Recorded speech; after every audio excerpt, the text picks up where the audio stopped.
Now, you mentioned some things that I think are really top of mind for both board of director members as well as chief compliance officers, and that is risks to the organization's reputation, as well as risks to the financial stability, the financial well-being of the organization. Last fall, I was at an NACD leadership meeting in Washington. That's the National Association of Corporate Directors. And interestingly, one of the speakers talked about risk in the context of not knowing what's going on around you. And I think that if you don't understand what the employees are, if you're not engaging your employees, if you're not using them to help you understand what's happening in the organization, you're probably missing a lot of issues.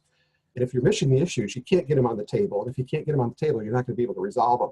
So it's absolutely vital that we have information about what's going on in the organization. So from what you've seen, how do companies address this today?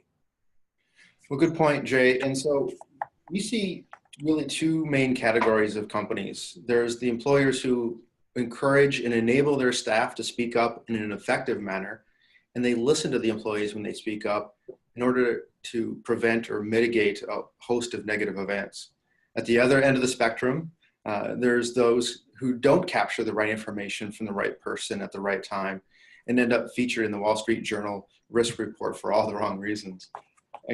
Often these companies that fail in this regard have stovepiped, outdated reporting methods, a telephone hotline, an email form or a paper form, email inbox in each department, because they're not looking at the issue, Jay, from the perspective of the staff member, the employee. They're looking at it from the perspective of the responder. The employees, they don't care that there's a whole host of individuals who are going to respond differently. They just want one location to go to easily provide information when they have a concern. I see. Give us some examples of that. Well, I think one example we like to speak about a lot at Arbor Insight is the issue of the theft of a computer. Traditional reporting methods might say, okay, this is an object that was stolen. When did it happen? Where did it happen? When did you last see it? For us, with our combination of subject matter expertise and artificial intelligence, it's going to take that conversation in a different direction. It's going to appreciate that it's a computer that was stolen.